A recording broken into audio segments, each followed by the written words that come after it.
Hi everyone, Gerard here. I want to discuss today options. Over $1,100 today. Not a significant amount of capital to make in a trading day, but I want to mention that this account had less than $4,000 in it. Options are a very leveraged position to trade.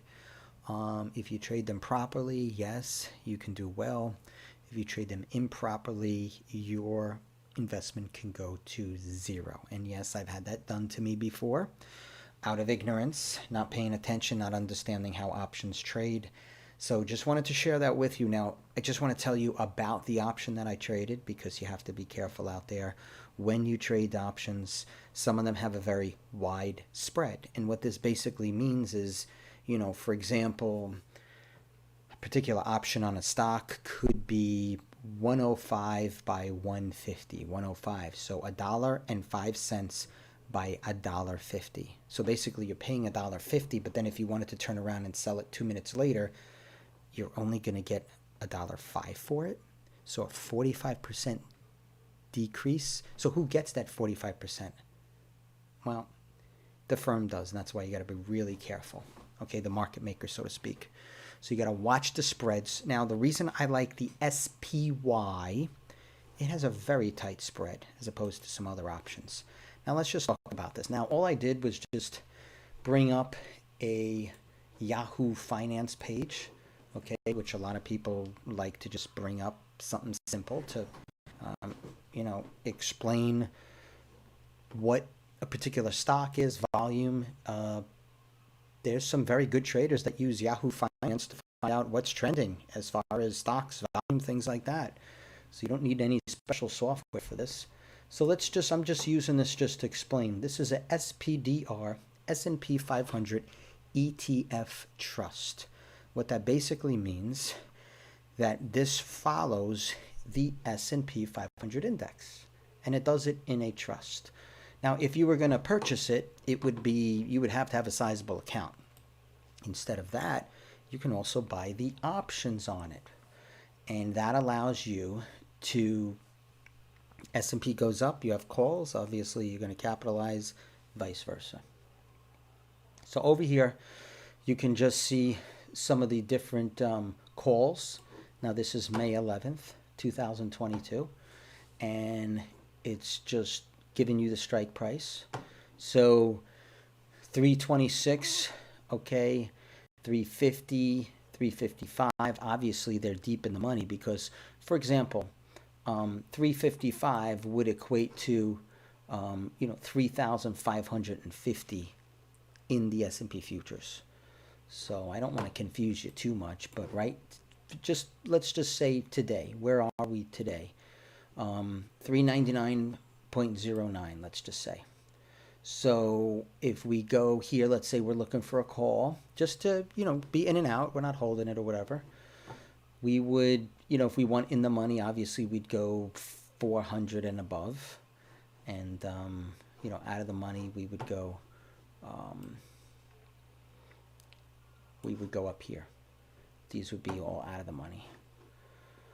Okay, so as you can see, we are getting very, very close to the expiration date of this, these calls here, okay, because they are May 11. So as you can see, as we get high here, you will see that these are virtually zero.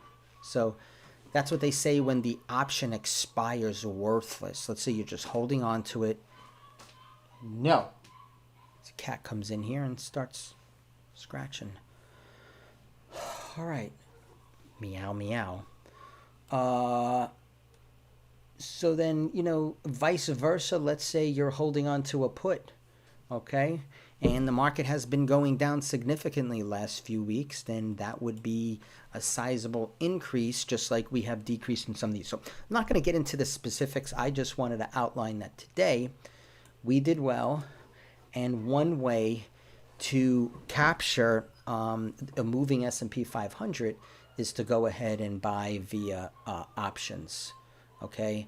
And my son actually has a puppy, and I probably should have closed the office door here before I did this. Okay, any rate, I'm not going to redo this video, but I wanted to show you we got in. Now, if you are not sure of where we got in and so on and so forth, then what I would say is go back now and see the last video where I was talking about the S&P. So I want you to go do that now.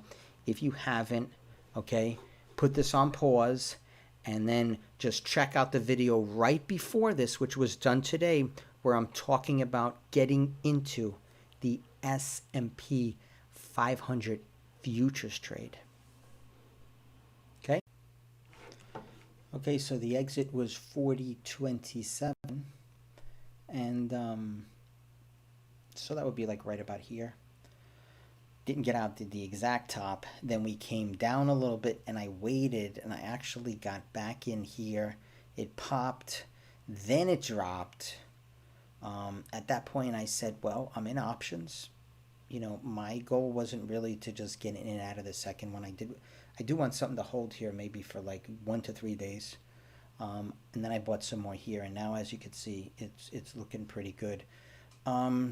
I have the Junes for the ones that I'm holding.